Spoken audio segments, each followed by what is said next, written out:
गुरु परंपरा। जय जय श्री राधा रमण, जय जय नवल किशोर, जय गोपी चित चोर प्रभु, जय जय माखन चोर। अतुलित बलधामं हैमशैलावदेहम्, दनुज बन कृशानं ज्ञानिनामग्रगण्यं, सकल गुण निधानं वानराणामधीशं, रघुपति प्रिय भक्तं बातजातं नमामि। रघुपति प्रिय भक्तं वातजातं नमामि।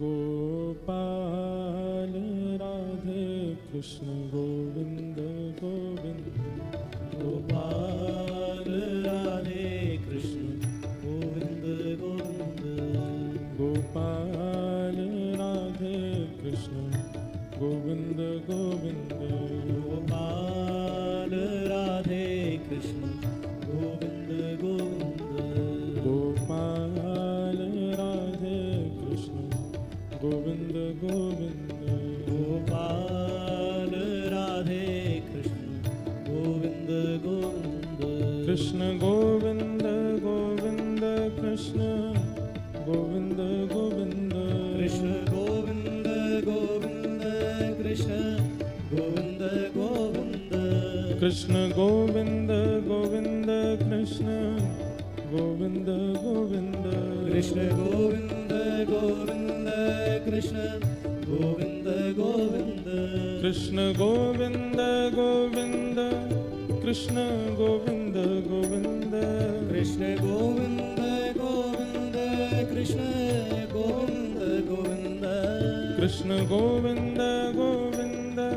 कृष्ण गोविंद गोविंद, कृष्ण गोविंद गोविंद कृष्ण गोविंद गोविंद, कृष्ण गोविंद गोविंद कृष्ण गोविंद गोविंद, कृष्ण गोविंद गोविंद कृष्ण गोविंद गोविंद, कृष्ण गोविंद गोविंद कृष्ण गोविंद गोविंद, कृष्ण गोविंद गोविंद कृष्ण गोविंद गोविंद, कृष्ण गोविंद गोविंद कृष्ण गोविंद गोविंद, कृष्ण गोविंद गोविंद कृष्ण गोविंद गोविंद, कृष्ण गोविंद गोविंद कृष्ण गोविंद गोविंद, कृष्ण गोविंद गोविंद कृष्ण गोविंद गोविंद, कृष्ण गोविंद गोविंद कृष्ण गोविंद गोविंद, हे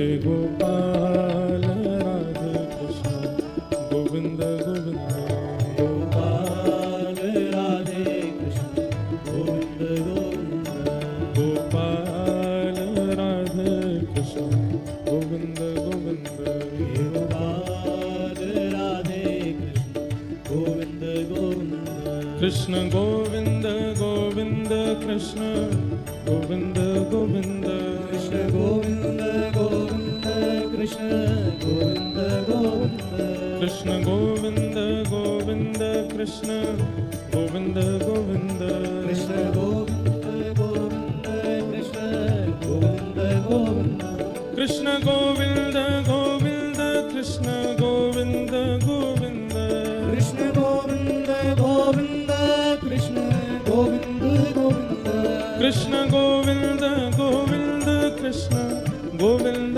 गोविंद, कृष्ण गोविंद गोविंद कृष्ण गोविंद गोविंद, हे गोपाल राधे कृष्ण गोविंद गोविंद, गोपाल राधे कृष्ण गोविंद गोविंद, हे गोपाल राधे कृष्ण गोविंद गोविंद, गोपाल राधे कृष्ण गोविंद गोविंद, हे गोपाल राधे कृष्ण गोविंद गोविंद, गोपाल राधे कृष्ण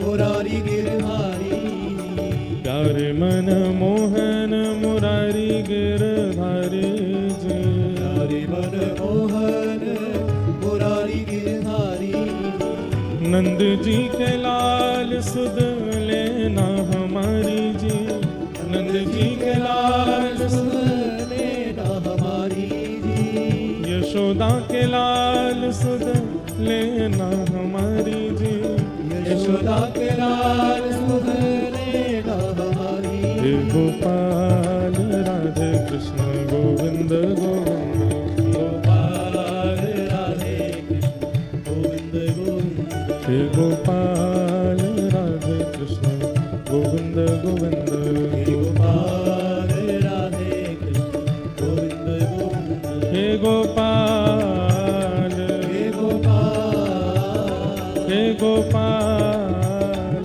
हे गोपाल प्यारे गोपाल प्यारे गोपाल श्री गोपाल हे गोपाल हे गोविंद गोपाल हे गोविंद गोपाल हे गोविंद गोपाल हे गोविंद गोपाल हे गोपाल हे गोपाल हे गोपाल हे गोपाल श्री गोपाल गोपाल हे गोपाल हे गोपाल श्री गोपाल हे गोपाल हे गोपाल हे गोपाल हे गोपाल हे गोपाल हे गोपाल हे गोपाल हे गोपाल हे गोपाल हे गोपाल हे गोविंद गोपाल हे गोविंद गोपाल हे गोपाल गोपाल गोपाल श्री गोपाल गोपाल हे गोपाल गोपाल श्री गोपाल गोपाल जय जय श्री राम जय जय श्री राम जय जय श्री राम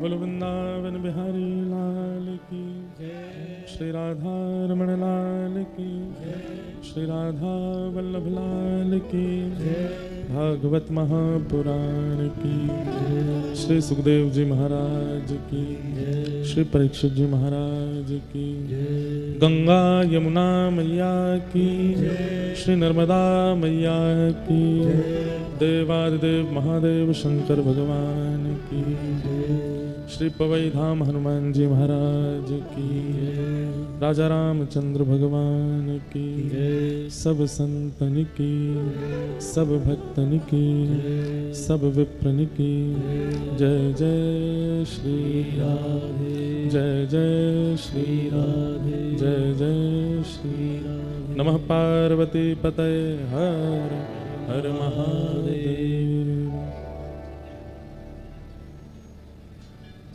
परम मंगल में प्रात प्रकलेश्वर अकारण करुणा वरुणालय भक्तवान शाकल्पतरु तड़ित्व निंदित पीताम्बरधारी श्री बालकृष्ण लाल की वांगमयी शब्दमयी वाणीमयी प्रतिमूर्ति हम आप सबके मध्य में विराजमान श्रीमद् भागवत महापुराण को बारंबार प्रणाम। मंच पर विराजमान जिनके सत्संकल्प से ये कथा का क्रम पवई धाम हनुमान जी के प्रांगण में हो रहा है, ऐसे पूज्य महाराज जी को बारंबार वंदन। मंच पर उपस्थित श्रीमद् भागवत की सेवा करने वाले व्यास एवं समस्त विप्रवृंदों को प्रणाम। आप सभी श्रोता भाई बंधु मातृशक्ति उपस्थित गंधर्वजन सबको जय श्री कृष्ण, जय सिया राम, जय श्रीमन नारायण, हर हर महादेव। ठाकुर जी की बड़ी कृपा, मां नर्मदा के तट पर बहुत वर्षों के बाद ठाकुर जी के सुंदर यश सुनाने का अवसर प्राप्त हो रहा है। और विशेष रूप से तो ये कथा का रस हनुमान जी श्रवण करना चाहते हैं। क्यों? प्रभु चरित्र सुनवे को रसिया, राम लखन सीता मन बसिया। प्रभु चरित्र सुनवे को रसिया। श्री हनुमान जी महाराज को सबसे ज्यादा प्रिय यदि कुछ है तो ठाकुर जी का चरित्र, ठाकुर जी की कथा। लोग चोला चढ़ाते हैं, हम तो अपनी कथा में निवेदन करते हैं कि श्री हनुमान जी महाराज पर कोई चोला चढ़ाता है, कोई लड्डू का भोग लगाता है। अनेक अनेक प्रकार के सब साधन हनुमान जी को प्रसन्न करने के करते हैं, परंतु कथाक्रम कोई नहीं सुनाता। कथा सुनाने के लिए केवल वक्ता ही आते हैं, थोड़ा बड़ा बस। जहां कहीं भी श्री हनुमान जी महाराज विराजमान हैं, हम एक बात निवेदन करते हैं। अभी तो हम दर्शन करने गए नहीं, जाएंगे कथा करके, पहले सेवा कर दें फिर दर्शन करेंगे। कई बार ऐसा देखा जाता है कि व्यक्ति अपनी मूल्यवान वस्तुओं को छुपाता है। जैसे आज भी हम भारतीयों के घर में बहुत धन हो या बहुत महंगे रत्न हो, हीरा हो, या रोज नहीं पहनते, उनको छुपा के रखते हैं। और कई लोग तो इतने ज्यादा लोगों को भ्रम में डाल के रखते हैं तो करोड़पति खरबपति, पर अपना पहनावा ऐसा रखते हैं कि बाहर वाला उनको देख के ये सोचता है कि भाई इस पे चाय पीने के भी पैसे होंगे नहीं। ऐसी टी शर्ट पहनेंगे जो 4-5 छेद हो रहे हों, धोती ऐसी पहनेंगे वो रोज ही पहन के आ जाते हों। लोगों को ये लगता है कि भाई ये तो सामान्य व्यक्ति है, परंतु वास्तव में वो बहुत धनवान है, पर वो छुपाता है संसार से। हमारे श्री हनुमान जी महाराज, बहुत ध्यान से सुनिएगा, हनुमान जी का नाम लेते ही लोगों के चित्त में भाव क्या आता है? अनंत बलवंत, बहुत बलवान है। दूसरा भाव क्या आता है? बहुत शक्तिमान है। तीसरा भाव क्या आता है? बहुत बुद्धिमान है। ये सब प्रकाशित हो जाते हैं हनुमान जी के।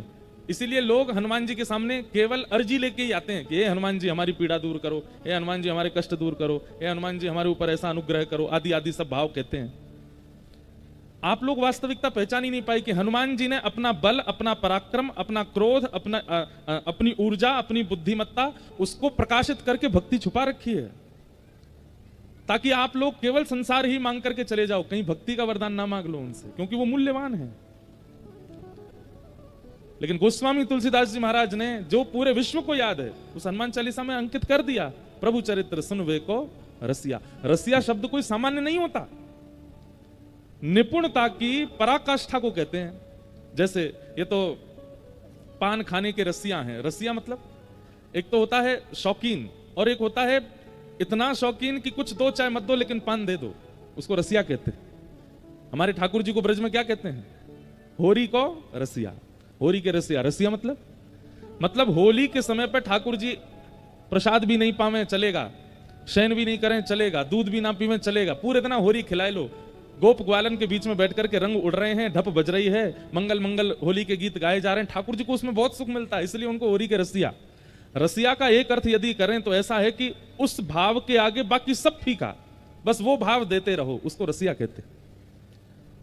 हनुमान जी महाराज ठाकुर जी की कथा सुनने के रसिया हैं, लेकिन अपने भक्ति रूप को हनुमान जी छुपा करके रखते हैं, कहीं कोई की नजर नहीं लग जाए। और प्रकाशित क्या कर देते हैं? यहां पे नारियल बांध दो तुम्हारी ये मनोकामना पूरी होगी, हमारी इतनी परिक्रमा लगा दो तुम्हारे घर लाला हो जाएगा, हमें चोला चढ़ा दो तो तुम्हारे सारे कष्ट दूर हो जाएंगे, हमें ये करो तुम्हें ये हो जाएगा। मतलब केवल संसारी व्यवस्थाएं पूर्ण कराने की प्रकाश कर देते हैं हनुमान जी, भक्ति भाव को छुपा करके रखते हैं, कहीं कोई ये मांग ना ले। लेकिन भैया हनुमान जी का मूल रूप भक्ताग्रगण्य है, भक्ति के अग्रगण्य है। इसलिए हनुमान जी से कुछ मांगिए चाहे मत मांगिए, आज जाकर के, या अब कथा सुन ली है, अब ये बात जब समझ में आ गई है तो हनुमान जी से जाकर के कहना है, हे पवन पुत्र हनुमान, हमारे जीवन में कष्ट आएंगे, हमेशा तो आएंगे नहीं, कुछ दिन बाद चले जाएंगे, हम सह लेंगे। हमारे उपलब्धियों में रुकावटें आएंगी, बहुत दिन तक तो रुकावटें नहीं रहेंगी, कभी ना कभी तो ठीक होगा। हम कर्म करके, परिश्रम करके अपने सब जीवन को सुखद बना लेंगे। आप तो केवल हमको भक्ति का वरदान दो। जैसा भक्ति भाव आपके चित्त में है, जैसा प्रेम आपके चित्त में है, जैसे राम नाम के प्रति स्नेह आपके चित्त में, वैसा हमारे चित्त में हो जाएगा। भाई, व्यक्ति जिस भाव में निपुण हो उससे वही मांगा जाता है। कोई किसान है और उसके यहां पर चावल की खेती होती है, धान की खेती होती है, तो आप जाकर के उससे धन मांगोगे तो वो कहेगा भाई मैं कहां से दूं, मुझ पे नहीं है धन। लेकिन उससे कह दोगे एक आध बोरी चावल दे दो तो वो दे देगा, क्योंकि उस पे वो है। ऐसे ही बहुत धनवान व्यक्ति के पास आप चले जाओ और वहां जाकर के आप उससे वो वस्तु मांगो जो उस पे है ही नहीं, वो धन दे सकता है, उसके पास वही है। हनुमान जी महाराज भक्तिवान हैं, उनसे भक्ति का वरदान मांगिए। हमने तो आज तक इतने, हमारे भारत में जो हनुमान जी के प्रमुख स्थान हैं, सब जगह लगभग कुछ स्थान रह गए, लगभग कथाएं सुनाई हैं हनुमान जी को।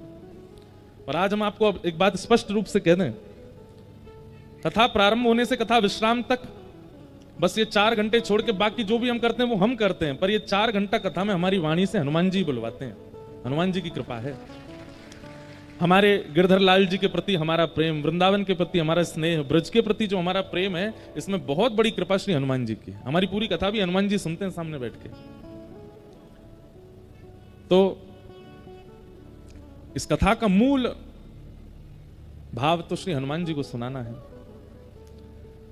अभी मंच संचालन जो कर रहे थे वो बोल रहे थे कि हमारी माता जी का नाम भी नर्मदा है। केवल हमारी मां नहीं है, पूरे विश्व की माता नर्मदा है। और केवल विश्व की नहीं है, तीनों लोक देवताओं की भी मां नर्मदा है, उनकी भी वंदनीय। और मानवों की नहीं, देवताओं की नहीं, पवित्र नदियों की भी मां नर्मदा है। हमने एक बार जबलपुर में कथा की थी, तो तब नर्मदा पुराण थोड़ा देखने का अवसर मिला था। एकमात्र नर्मदा जी हैं जिनका पुराण भी है, और कोई नदी का पुराण नहीं, नर्मदा जी का है। तो श्री नर्मदा जी के पुराण में ये पढ़ने में आया कि साल में एक दिन ऐसा आता है कि विश्व की, भारत की समस्त नदियां श्री नर्मदा जी में आती, सबका जल समाविष्ट होता है श्री नर्मदा जी में। जहां का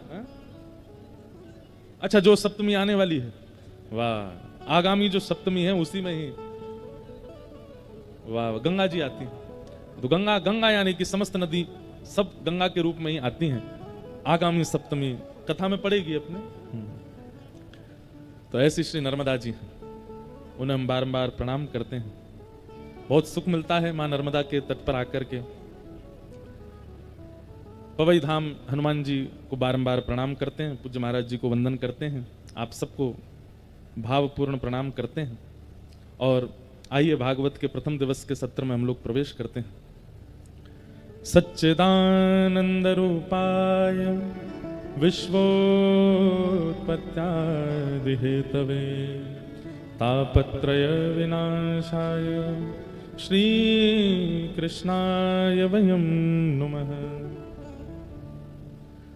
प्रथम दिन महात्मा कहने का विधान है। सच्चिदानंद रूपाय, भगवान के 3 रूप बताए गए, सत्य, चैतन्य और आनंद। बहुत ध्यानपूर्वक सुनिएगा, ये बहुत सुगम संयोग है कि आप सब लोग यहाँ बिल्कुल शहर से एकांत में बैठ करके कथा सुन रहे हैं। जो लोग सुन रहे हैं वो लोग नियमित रूप से सुनिएगा। हमारा भाव ऐसा रहता है कि कथा में केवल कथा का ही भाव सुनाया जाए, अन्य चर्चाएं ना सुनावें, इसलिए आप सब लोग बहुत सावधानी से सुनिएगा। और कथा में हमको दक्षिणा नहीं चाहिए, कथा में हमको आपसे और कुछ नहीं चाहिए, केवल अपनी एकाग्रता हमको दे दीजिएगा। आप जितने एकाग्र होकर के बैठ जाएंगे उतने आनंद से आपको कथा हम सुना पाएंगे। छोटे बाल गोपाल अगर डोल रहे हो तो उनको कृपा करके गोद में बैठा लेना, नहीं तो पीछे छोड़ आना। बस इतनी दूर मत छोड़ के आना कि बेचारे अंतर ध्यान ही हो जाएं, मंच से ही बोलना पड़े कहाँ हैं बालक आपके, ढूंढो, ऐसा नहीं। तो 3 रूप हैं भगवान के। अब आप कहेंगे महाराज जी 24 अवतार फिर काय को कहे जाते हैं जब रूप ही 3 है? तो देखिए, मैं कथा में कहा करता हूं कि हर व्यक्ति परिस्थिति के अनुसार अपना रूप बदलता है। जैसे हम वक्ता हैं, कथा में हम वक्ता हैं, पर अपने घर जब जाएंगे माँ के पास बैठे हैं, बहनों के पास बैठे हैं, अपने भाइयों के पास बैठे हैं, वहां वक्ता नहीं है।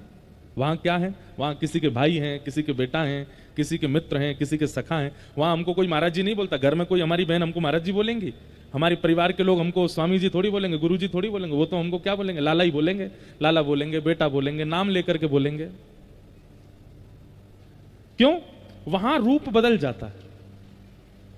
हनुमान जी महाराज आ रहे हैं कथा में, देखो पवन पुत्र हनुमान, खूब जोर से हवा चल रही है और पता भी चला हमें कि 2 दिन से यहां पे थोड़ा मौसम करवट बदल रहा था। सावधानी से बैठिएगा, सब आनंद करेंगे हनुमान जी। तो रूप परिस्थिति और व्यक्ति के अनुसार कभी कभी बदला जाता है। कोई बहुत बड़ी पदवी पर है तो जब वो समाज के आगे तभी पदवी का रूप दिखाएगा, लेकिन जैसे ही एकांत में जाएगा, जैसे ही अपने घर आएगा, तब वो पदवी पर नहीं होता है। तब वो फिर उसका पत्नी के सामने वो पति है, बच्चों के सामने वो पिता है, माता पिता के सामने वो पुत्र है। कई बार देखा गया ना कि बड़े लोग जब अपने दफ्तर जाते हैं तो फिर बढ़िया प्रेस किए कपड़े पहनेंगे, प्रेस किए नीचे पैंट पहनेंगे, लेकिन घर पर प्रेस किए कपड़े नहीं पहनते। घर पर तो ऐसे ही रहते हैं। क्यों? जो रूप आपका आपके दफ्तर में है, आपकी दुकान में है, आपके व्यापार में है, वो घर पर क्यों नहीं है? क्योंकि घर यहां पर अपने लोग हैं, ये आपको भली भांति जानते हैं, इनके आगे आडंबर करने की आवश्यकता नहीं है। ऐसे ही घर पर अलग रूप है, दफ्तर में अलग रूप है, ब्याह हो जाता फिर ससुराल में अलग रूप है। सब जगह के रूप अलग हैं। मित्रों के पास रूप अलग है, भाइयों के पास रूप अलग है, पड़ोसियों के पास रूप अलग है। हम लोग तो कितने सारे रूप धारण करते हैं, एक ही दिन में हमारे 10 रूप होते हैं। ठाकुर जी हैं तो 24 ही, पर 24 ठाकुरों के 3 रूप हैं। कौन कौन से? सत्य, चैतन्य और आनंद। हनुमान जी भी सत्य चैतन्य आनंद हैं, राम जी भी सत्य चैतन्य आनंद हैं, वृंदावन कृष्ण भी सत्य चैतन्य आनंद हैं, वैष्णो देवी माता भी सत्य चैतन्य आनंद हैं, महाकाल भगवान भी सत्य चैतन्य आनंद। सब ठाकुरों के 3 रूप हैं, सत्य, चैतन्य और आनंद। नर्मदा जी भी सत्य चैतन्य आनंद हैं, गंगा जी भी सत्य चैतन्य आनंद हैं। अब ये सत्य चैतन्य आनंद है क्या? ध्यान से सुनो। सबसे पहला रूप है सत्य। अगर आप हनुमान जी का दर्शन करने जाते हैं और उनके प्रति आपके चित्त में सत्य की भावना नहीं है,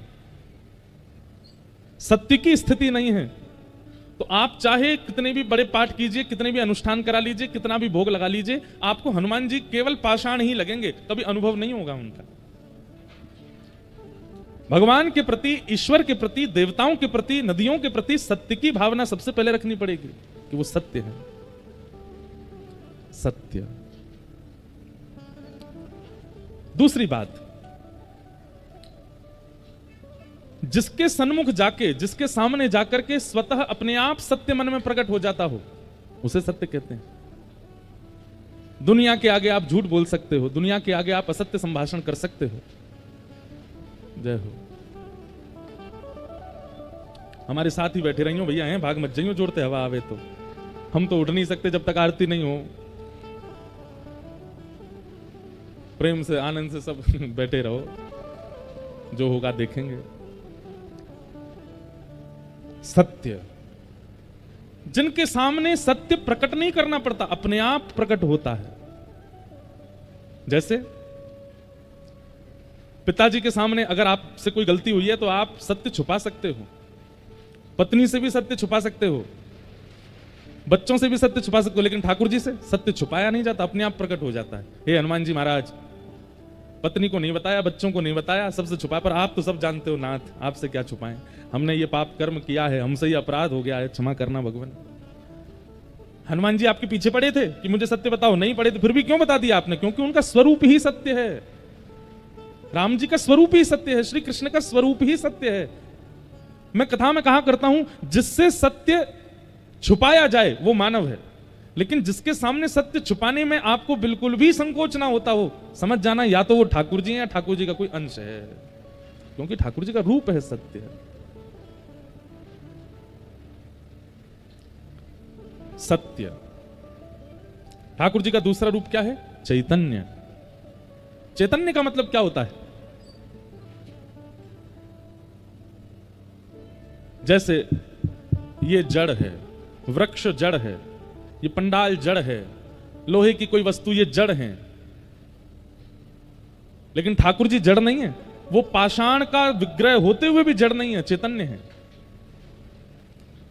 उनके प्रति आप जड़ बुद्धि नहीं रख सकते। अगर रखते हैं तो आपका अपराध बन रहा है सेवा में। कई लोग शंकर जी को स्नान कराते हैं, बिल्कुल विचार नहीं करते, उनको ये लगता है कि इनको तो रिगड़ दो जोर से। क्यों? आपके मन में ये भाव आता है कि ये तो पाषाण है। आपके मध्य प्रदेश में देवताओं की बड़ी कृपा है, हनुमान जी भी सबसे ज्यादा यहीं पे हैं, शंकर जी भी सबसे ज्यादा यहीं पे हैं, और सबरी देवी भी सबसे ज्यादा यहीं पे हैं। कितने देवियों के स्थान हैं? देवी देवता सबसे ज्यादा भारत में अगर कहीं होंगे तो या तो उत्तराखंड में या मध्य प्रदेश में, और अधिकतर सब एक से एक शक्तियों से युक्त देवी देवता हैं। महादेव की जब स्नान कराने लोग जाते हैं, बिल्कुल उनको संकोच नहीं होता कि हम महादेव के ऊपर कम से कम धीमे धीमे हाथ चलावें, नहीं, खूब जोर से महाराज रगड़ देते हैं महादेव को। क्यों? क्योंकि पाषाण बुद्धि है उनके प्रति जड़ बुद्धि है हमारी।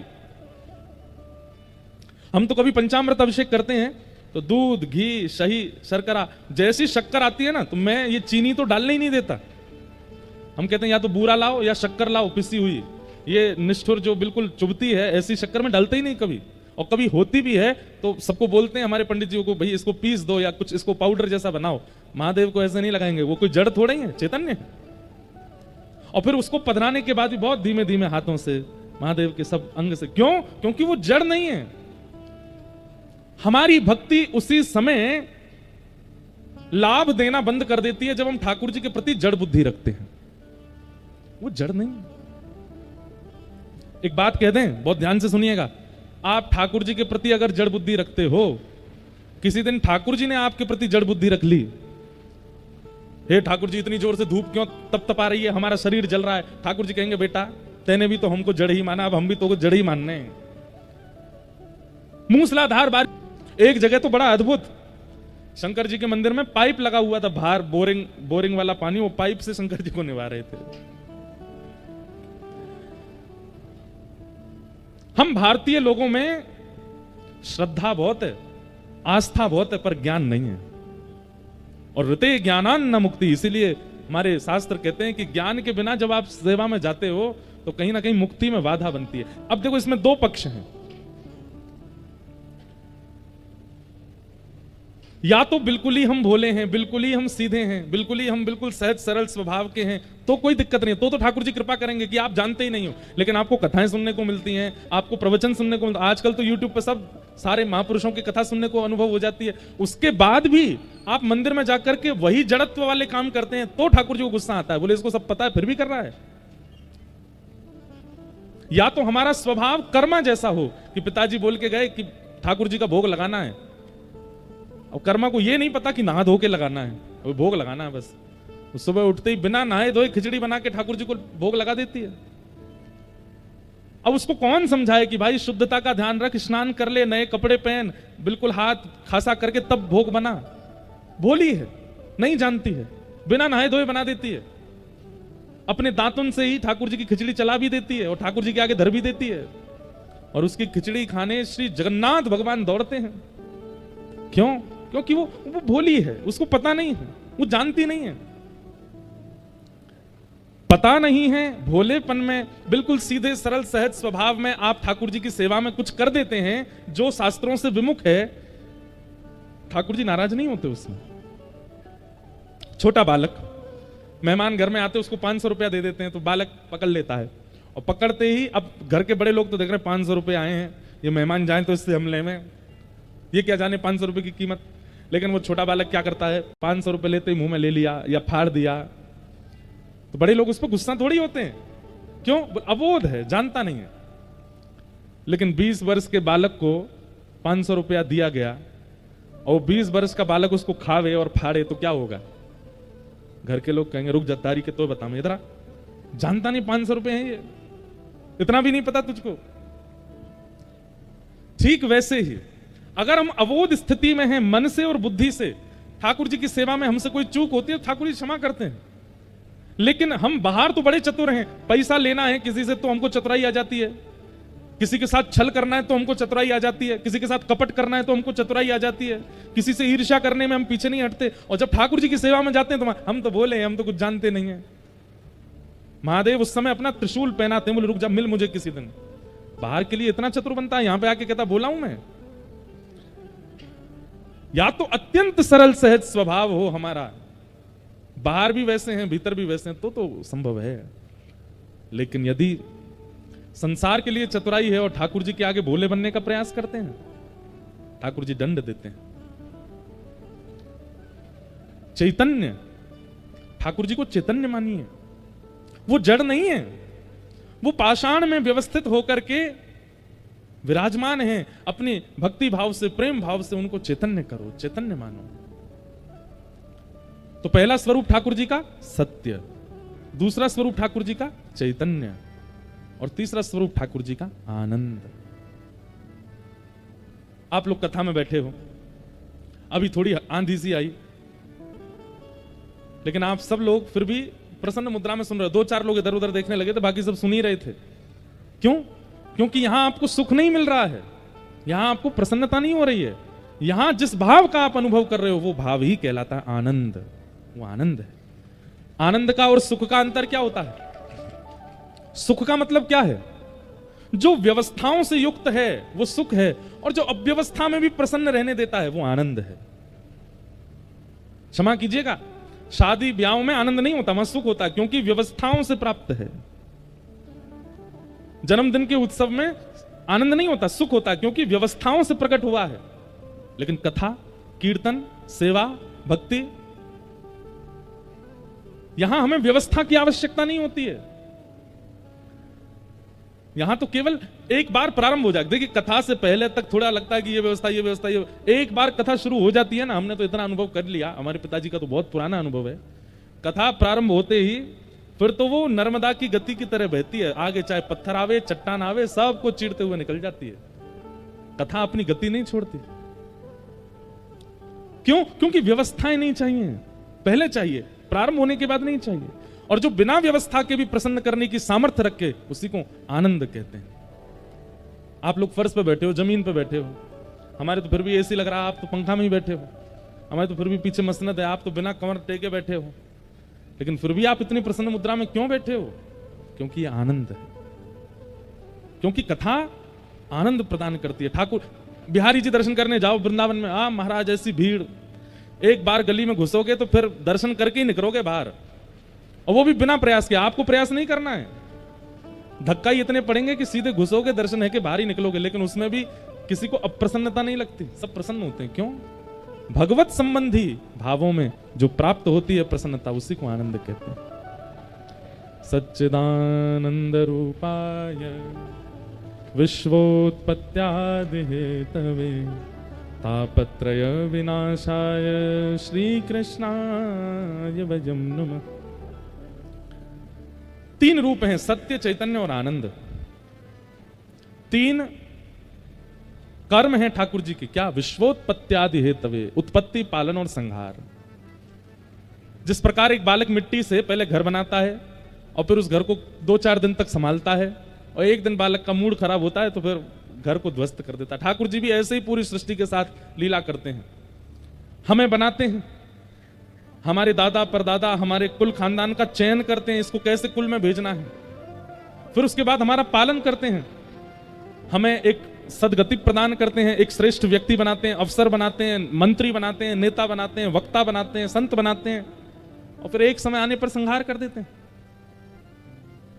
उत्पत्ति, पालन और संहार, ये 3 कर्म हैं ठाकुर जी के। और कैसे कर्म? बोले बालवत, एक छोटे बालक के समान। 3 गुण हैं, तापत्रय विनाशाय श्री कृष्णाय वयं नमः। आदि दैविक, आदि भौतिक और आध्यात्मिक त्रिविध तापों का जो उपशमन करते हैं। जैसे दैविक ताप किसको कहते हैं? अभी आंधी चल रही है, वर्षा होने लग जाए, फसल खराब हो जाए, खेती बाड़ी नष्ट हो जाए, नर्मदा जी में बाढ़ आ जाए, लोगों के घर बहने लग जाएं, आदि आदि इस प्रकार की जो आपदाएं आती हैं, दैवी आपदा। अच्छा, ये तो हो गई सार्वभौम आपदा। तो कई बार ऐसा होता है कि किसी किसी विशेष घर में भी दैवी आपदाएं आती हैं। तीन प्रकार के ताप हैं हमारे जीवन में, तीन ही प्रकार के कष्ट हैं, दैविक, दैहिक, भौतिक तापा। एक तो देवताओं के द्वारा दिया गया ताप, दूसरा दैहिक ताप, अपने ही तन से प्राप्त हुआ ताप। किसी को लंग्स की बीमारी हो गई, किडनी की बीमारी हो गई, ब्रेन की बीमारी हो गई, अंदर पेट की बीमारी हो गई, पैर खराब हो गए, हाथ खराब हो गए, कुछ भी, मन खराब हो गया, बुद्धि खराब हो गई। और तीसरा ताप होता है किसी व्यक्ति के द्वारा दिया गया ताप। भाई से नहीं बनती, पत्नी से नहीं बनती, माता पिता से नहीं बनती, बच्चों से नहीं बनती, इनसे लड़ाई करते हैं, उनसे लड़ाई, उनको जीवन में कोई कष्ट नहीं है, शरीर उनका ठीक है, दैविक ताप भी नहीं है कोई उनके जीवन पर, वो 24 घंटा चिंता में क्यों रहते हैं? उससे मेरा संबंध खराब हो गया है। किसी अन्य के द्वारा दिया गया ताप, ये तीन ही ताप हैं पूरे विश्व में, या तो देवताओं के द्वारा दिया गया ताप, या स्वयं के शरीर से उत्पन्न हुआ ताप, या किसी अन्य व्यक्ति के द्वारा दिया गया ताप। लेकिन यहां क्या कहते हैं? तापत्रय विनाशाय श्री कृष्णाय वयं नमः। इन तीनों तापों को खत्म नहीं करते ठाकुर जी। एक बात बहुत ध्यान से सुनिएगा हमारी, इधर देखो सब लोग। इस पृथ्वी पर आए हैं तो ताप तो जीवन में आएगा, ताप से नहीं बच सकते आप। शारीरिक ताप भी, मीराबाई के जीवन में ताप नहीं आया, बहुत ताप आए। बाल्यकाल से ही श्री कृष्ण को अपना पति मानती थी, लेकिन माता पिता ने जबरदस्ती भोजराज के साथ विवाह कर दिया। भोजराज के साथ विवाह करके गई तो वहां ससुराल में सब लोग उनके विपरीत, ननद विपरीत, सासू मां विपरीत, देवर विपरीत, सब विपरीत। और कुछ ही महीने निकले थे ब्याह के, जिनसे ब्याह हुआ उनके प्राण चले गए। ननद और देवर ने मिलकर के मारने का यत्न किया, विष पिलाया, ना जाने क्या क्या किया, पिटारे में सांप बंद करके छोड़ दिया। क्या ताप मीराबाई के जीवन में नहीं आया? आया। लेकिन फिर भी भक्तिमती मीराबाई का चरित्र आज शुद्ध व्यासपीठ से वक्तागण सुनाते हैं। बड़ी बड़ी यूनिवर्सिटी में मीराबाई के एक एक पद के ऊपर लोग अध्ययन करते हैं, स्वाध्याय करते हैं। क्यों? क्योंकि ताप तो जीवन में आया, लेकिन फिर भी मीराबाई अप्रसन्न नहीं हुई, प्रसन्न रहती थी। क्यों? क्योंकि ठाकुर जी की शरणागति से ताप तो जीवन में आते हैं, पर उन तापों का अनुभव और प्रभाव नहीं पड़ता।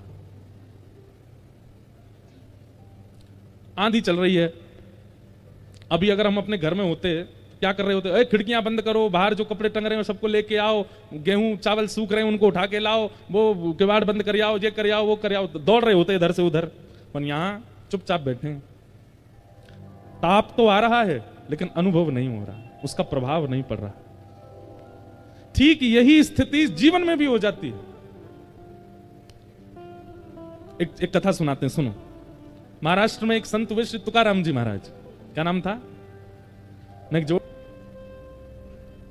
छत्रपति शिवाजी महाराज ने जब इनका कीर्तन सुना तो छत्रपति शिवाजी ने नियम बना लिया कि जब भी वो युद्ध के लिए जाते थे तो युद्ध क्षेत्र के आसपास यदि तुकाराम जी होते थे तो उनके कीर्तन में छत्रपति शिवाजी अपनी सेना आदि सब छोड़ करके जाते थे अकेले। ऐसे थे श्री तुकाराम जी। अद्भुत ज्ञान, अद्भुत कीर्तन, अद्भुत भक्ति के भंडार। पंडरीनाथ भगवान, श्री विठ्ठल भगवान उनसे बहुत रीझे रहते थे। अब देखो, छत्रपति शिवाजी जिनके चरणों में नतमस्तक रहते हैं, साक्षात जगत नियंता जगदाधार पंडरीनाथ भगवान श्री विठ्ठल भगवान जब तुकाराम जी मंदिर में प्रवेश करते थे तो विठ्ठल भगवान की जो प्रतिमूर्ति थी वो जड़ से साक्षात सचल हो जाती थी, हंसने लग जाते थे ठाकुर जी, आंखें टिमटिमाने लगती थी ठाकुर जी की तुकाराम जी के आते ही। तुकाराम जी जिस गली से निकल जाते थे, लाखों की तादाद में लोग उनके घेरा में चलते थे, आगे पीछे हाथ पांव जोड़ते हुए चलते थे। लेकिन जब तुकाराम जी अपने घर आते थे तो पत्नी उनकी बिल्कुल विपरीत थी। वो डांटती भी थी, फटकारती भी थी और खूब सुनाती भी थी। पूरे दिन कुछ करते धरते नहीं हो, प्रवचन करते रहते हो, कथाएं सुनाते रहते हो, कुछ दक्षिणा लिया करो, घर कैसे चलेगा? सोचो, छत्रपति शिवाजी महाराज का आज अगर नाम महाराष्ट्र की भूमि पर ले लिया जाए तो लोगों के रोंगटे खड़े हो जाते हैं। आज भी उन शिवाजी महाराज, वो शिवाजी महाराज तुकाराम जी के सामने नतमस्तक होकर बैठते थे और उनकी ये स्थिति थी अपने ही घर में। पत्नी उनको ज्यादा कुछ करती नहीं। लो ये गन्ने, खूब सारे गन्ने दे दिए, इनको बेच के आओ और उसका जो पैसा मिलेगा लाके मुझको देना। घर चलाना आता नहीं है, बस पूरे दिन कथा का प्रवचन करते रहते हो, जाओ चलो। तुकाराम जी निकल गए गन्ने लेके। रास्ते में छोटे छोटे बच्चे, अब उस समय पर ये टॉफी तो होती नहीं थी, वो एक बुढ़िया के बाल खाते हैं बच्चे, गांव में आज भी घूमते हैं लोग, वो तो होते नहीं थे। या ये चूरन चटनी आजकल जो बच्चे खाते हैं अपनी जीभ के सुख के लिए, ये सब पहले तो होता नहीं था। पहले तो आम होते थे, सेब होते, गन्ना होते, इनसे ही स्वाद लेते बच्चे। तुकाराम जी गन्ना लेकर के जा रहे अपने कंधे पर खूब सारे, इतने में बच्चे पीछे पड़ गए, गन्ना दे दो, गन्ना दे दो। तुकाराम जी महाराज बड़े बेचारे भावुक हो गए, अरे आओ आओ, ये लो तुम्हारे लिए, तुम्हारे। सब बच्चों को बांट दिए, सारे गन्ने बांट दिए, एक बच्चा। तुकाराम जी ने अपने ऐसे कंधे पर लटका लिया, दोनों हाथ टांग लिए उस पे, घर आ रहे थे। पत्नी इतनी खुश हो गई, ओ हो सबरे गन्ने बेके आए, खूब सारा पैसा लेके आए होंगे। जैसे तुकाराम जी घर आए, पत्नी ने तो महाराज खूब सुंदर उनकी आरती करी, आओ आओ आओ आओ, देखो आज कितने अच्छे लग रहे हो, कथा करके आते हो अच्छे नहीं लगते, आज अच्छे लग रहे हो, दक्षा वो पैसा लेके आए होंगे ना, बताओ कितने रुपए में बेका सब। तुकाराम जी बोले, देवी मैं तो गया बेचने ही था, तो मार्ग में बहुत सारे बच्चे मिल गए, मैं तो बांट आया सब में, और ये एक मैं इसलिए बचा के लाया था कि भाई तुम भी हो मैं भी हूं, हम दोनों भी तो खाएंगे। पर मैं ये सोच रहा हूं कि हम खाने वाले दो, गन्ना तो एक ही है, अब हम दोनों में कौन खाएगा इसको, दो होते तो बात और अच्छी बन जाती। पत्नी को आया गुस्सा, अपने दांत कटकटाने लगी, बोले रुक जाओ मैं बताती हूँ तुमको, बांट आए बच्चों में। और गन्ना पकड़ करके एक दिया उनके कमर पे, सोई गन्ना टूट गया, दो हो गए। तुकाराम जी बोले, वाह वाह वाह, जय हो विठ्ठल भगवान, आपने तो ऐसी बुद्धिमान पत्नी मुझको दी है, बताओ इसने दो कर दिए, ले एक तू खा एक मैं खाऊंगा। इतनी अनुकूलता में रहते थे, उनको पीड़ा का अनुभव होता ही नहीं था। आज का पति होता क्या करता, ऐसे व्यवहार की पत्नी मिल जाए तो, या ऐसे व्यवहार का पति मिल जाए तो आज के लोग नहीं सहन कर पाएंगे। लेकिन तुकाराम जी पर कोई प्रभाव नहीं पड़ता था उस बात का। अब इसका उत्तर क्या है, क्यों नहीं पड़ता था? तो अभी सीधी बात तो यह है कि तुकाराम जी भगवान के भक्त हैं इसलिए उनको लेकिन ऐसे नहीं ना, कोई बात ऐसी बताई जाए जिससे ये प्रमाणित हो जाए कि तुकाराम जी को प्रभाव नहीं होता था। एक बार तुकाराम जी के गांव का एक नया बालक था, उसकी शादी के लिए पूरा परिवार पीछे पड़ रहा था, तू शादी कर शादी कर। उसने एक ही शर्त रखी, बोले हमारे गांव के तुकाराम जी अगर बोल देंगे कि शादी कर तो करूंगा। क्यों? क्योंकि उनकी पत्नी इतनी विपरीत है, वो कभी कहेंगे ही नहीं। भाई जो स्वयं जला हुआ होगा वो दूसरे को सावधान करेगा ना। तुकाराम जी कभी नहीं बोलेंगे मुझसे कि तू ब्याह कर, इसलिए तुकाराम जी अगर कहेंगे तो मैं ब्याह करूंगा। घर वाले बेचारे डर के मारे नहीं जाते थे, क्योंकि तुकाराम जी को मना ही करना है। सबको यही लगता है तुकाराम जी मना कर देंगे, वो खुद बेचारे इतने कष्ट भोग रहे हैं। लेकिन जब अति हो गई तो घर के लोग बोले चल तुकाराम जी के पास चल, उनसे बुलवा। तो बालक गया और तुकाराम जी से जाके बोला, मेरे घर के परिवार के सब लोग पीछे पड़ रहे हैं और सब लोग मुझसे कह रहे हैं कि आप ब्याह कर लो, पर मैंने सबसे कहा है कि आप कहेंगे तो ही मैं ब्याह करूंगा। आप बताइए ना, मैं ब्याह करूं कि नहीं करूं? घर के सब लोग बैठे थे, सब घबरा रहे थे, बोले ये मना कर देंगे तो ये तो बिल्कुल ही नहीं करेगा। तुकाराम जी बोले जितना जल्दी हो सके उतना जल्दी ब्याह कर लो, जितना जल्दी हो सके उतनी जल्दी करो। तो वो लड़का घबरा गया। घर के लोग तो वहीं पर ही नाचने लगे, बोले अब तो बेटा तू गया, अब तो तेरा ब्याह होगा। तो तुकाराम जी बोल दिए। घर के लोग चले गए तो वो अब तुकाराम जी के पास बैठा, बोला आप साधक प्रवृत्ति के व्यक्ति नहीं है। अरे जब पता है कि मार्ग में हमने कष्ट भोगा तो दूसरों को सावधान करना चाहिए। आप खुद इतनी पीड़ा में रहते हैं, पत्नी आपकी मार तक देती है सबके आगे, और आप मुझसे कह रहे हैं कि मैं भी ब्याह कर लूं, क्यों?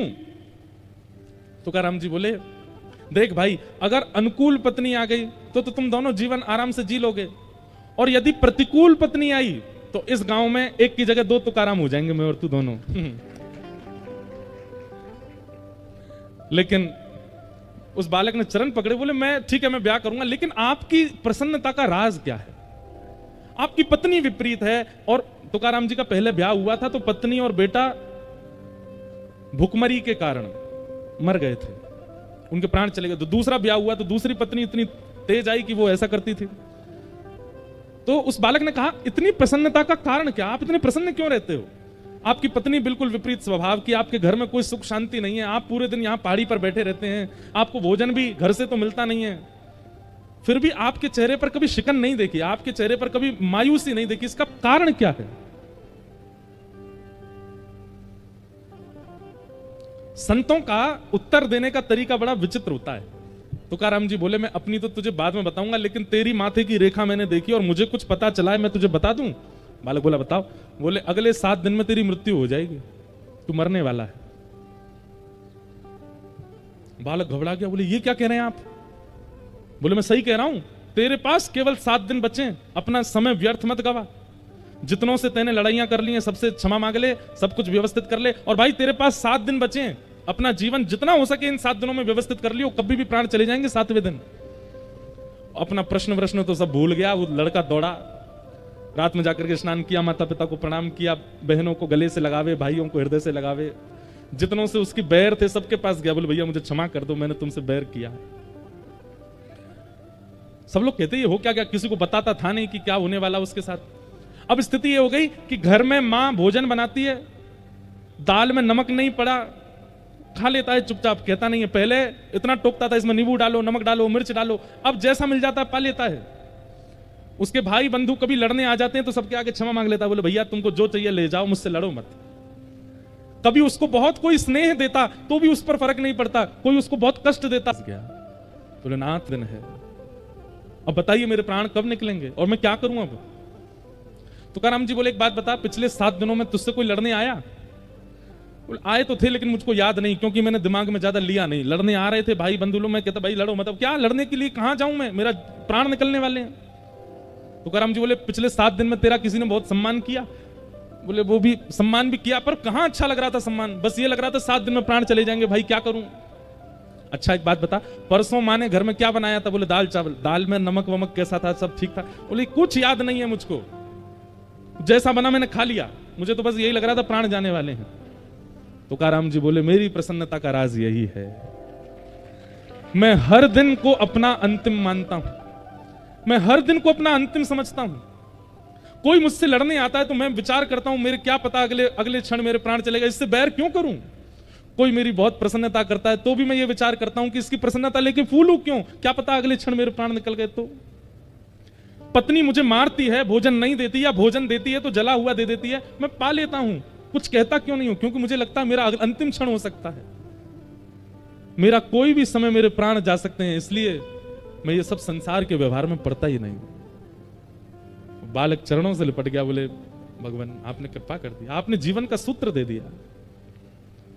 हम लोगों में कुभाव उत्पन्न क्यों होता है? क्योंकि हमें यह विश्वास है कि हम कल भी जीवित हैं, कल देख लेंगे। हम लोगों में सम्मान के प्रति इतनी रुचि क्यों है? क्योंकि हमें विश्वास है कि कल और मिल सकता है।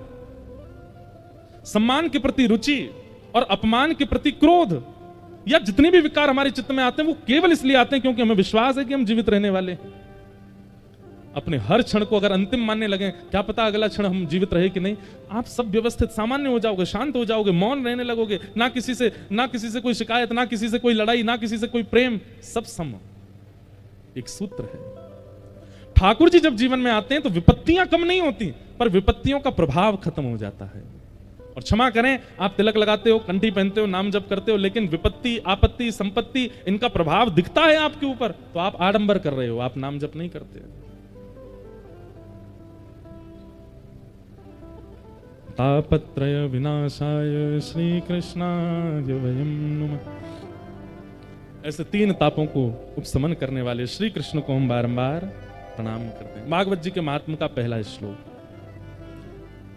ब्रज के नंद लाला, राधा जी के सांवरिया, सब दुख दूर हुए जब तेरा नाम लिया। जय नंद लाला, राधा जी के सांवरिया, सब दुख दूर हुए करताल बजा के गाओ।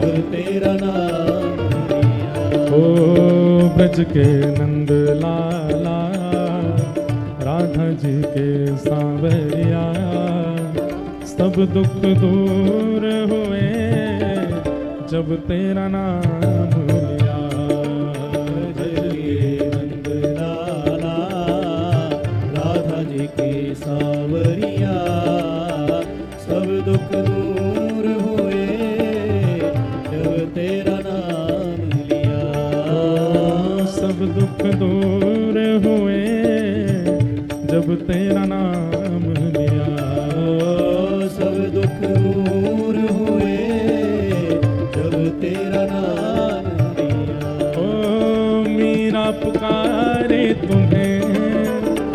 गिरधर गोपाला। मीरा पुकारे तुम्हें गिरधर गोपाला।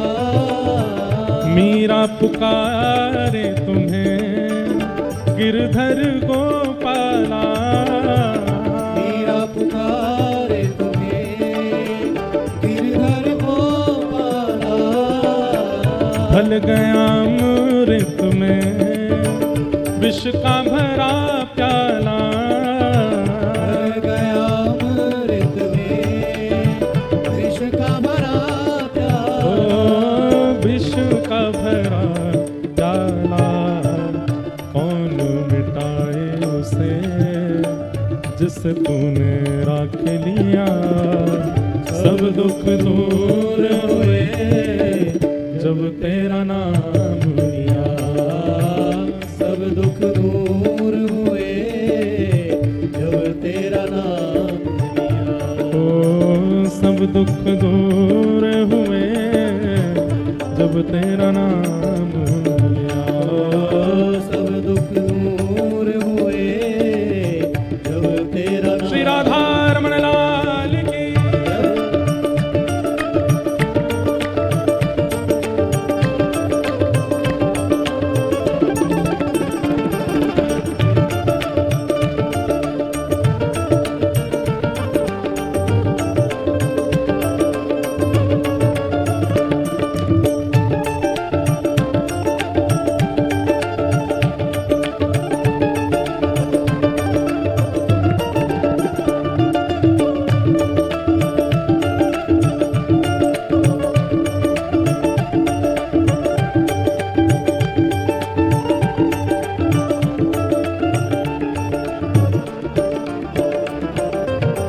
देख रहे हो तुम मेरे दुखड़े सारे। देख रहे हो तुम मेरे दुखड़े सारे। कब दर्शन दोगे मेरी आंखों के तारे। कब दर्शन दोगे मेरी आंखों के तारे। ओ मेरी आंखों के तारे। अधर पे मुरली है कांधे पे कामरिया। सब दुख दूर हुए जब तेरा नाम लिया। सब दुख दूर हुए जब तेरा नाम लिया। ओ सब दुख दूर हुए जब तेरा नाम लिया। ओ सब दुख दूर हुए जब तेरा नाम लिया। ओ ब्रज के नंद लाला राधा जी के सांवरिया। सब दुख दूर हुए जब तेरा नाम लिया। ओ सब दुख दूर हुए जब तेरा नाम लिया। हाँ, सब दुख दूर हुए जब तेरा नाम लिया। ओ सब दुख दूर हुए जब तेरा नाम। गोविंद मेरो है गोपाल मेरो है। गोविंद मेरो है गोपाल मेरो है। गोविंद मेरो है गोपाल मेरो है। मेरो है गोपाल मेरो है। ओ मेरा बांके बिहारी नंदलाल मेरो है। मेरा बांके बिहारी नंदलाल मेरो है। ओ मेरा कुंज बिहारी नंदलाल मेरो है। मेरा कुंज बिहारी नंदलाल मेरो है। ओ राधा रमण बिहारी नंदलाल मेरो है। राधा रमण बिहारी नंदलाल मेरो है। राधा वल्लभ बिहारी गोपाल मेरो है। राधा वल्लभ बिहारी गोपाल मेरो है। हे मदन मोहन बिहारी नंदलाल मेरो है। मदन मोहन बिहारी नंदलाल मेरो है। गोपीनाथ बिहारी नंदलाल मेरो है।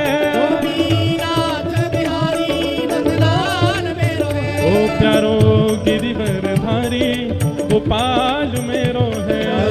गिरवरधारी गोपाल मेरो है। प्यारो गिरवरधारी गोपाल मेरो है।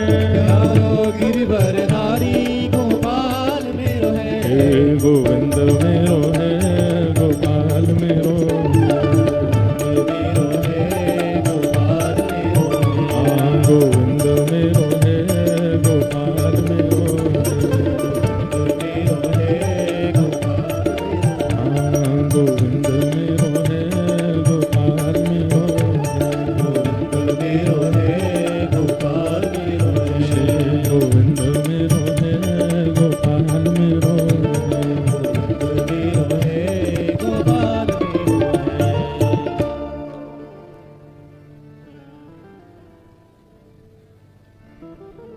सच्चिदानंद रूपाय विश्वोत्पत्त्यादि हेतवे तापत्रय विनाशाय श्री कृष्णाय वयम नमः। भागवत जी के महात्म का ये प्रथम श्लोक, महात्म की चर्चा सुनाते हुए श्री सुखदेव जी महाराज सूत जी महाराज सौनकादि ऋषियों को कहते हैं। सौनकादि ऋषियों ने मानव कल्याण के प्रश्न पूछे, तब सूत जी महाराज कहते हैं कि हे नाथ, आप लोगों के जो ये प्रश्न हैं इसका उत्तर एक ही समझ आता है। प्रीति सौनक चित्ते ते यतो विच्मी विचार्य च सर्व सिद्धांत निष्पन्नम संसार भयनाशनम। जब तक संसार भय मुक्त नहीं होगा, हम सबको एक भय सताता है, और वो भय क्या है? कहीं मुझे कुछ हो ना जाए, उससे पहले मुझे धन कमाना, उससे पहले मुझे ऐश्वर्य की प्राप्ति करनी, यश की प्राप्ति करनी। एक मृत्यु का भय सबके चित्त में बैठा रहता है। अच्छी बात है कि मृत्यु का भय बैठा, पर मृत्यु के भय से व्यक्ति भगवत स्मरण नहीं करता, बाकी सब करता है। कहीं मेरे प्राण ना चले जाएं, उससे पहले मैं वहां घूमाऊं, मेरे प्राण ना चले जाएं, ये तो देख लूं, ऐसा तो खा लूं, ये तो पी लूं, ऐसा कर लूं। अरे कहीं प्राण ना चले जाएं, उससे पहले भगवत दर्शन कर लूं, ये चिंता क्यों नहीं होती हमारी? जितने भी भक्त साधकों की कथा व्यासमंच से कही जाती है, वे जो भी भक्त हैं उनकी चिंता का एक ही कारण था कि कहीं मेरे जीवन के कुछ ही दिन शेष रह गए, भगवत दर्शन किए बिना मैं यहां से चला ना जाऊं। नेत्र ना होते हुए भी सूरदास जी को दर्शन हो गए।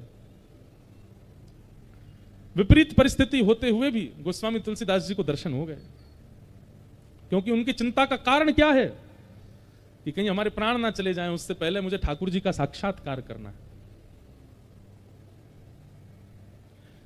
और मृत्यु के भय से पहले भगवत दर्शन की इच्छा चित्त में प्रकट कराने की सामर्थ्य केवल भागवत जी में है। श्रीमद् भागवत का आश्रय लेने वाला व्यक्ति निश्चित है कि वो इस स्थिति में आ जाएगा कि उसकी अंतिम इच्छा यही रह जाएगी कि मेरे प्राण जाएं, उससे पहले मैं ठाकुर जी को देख लूं। और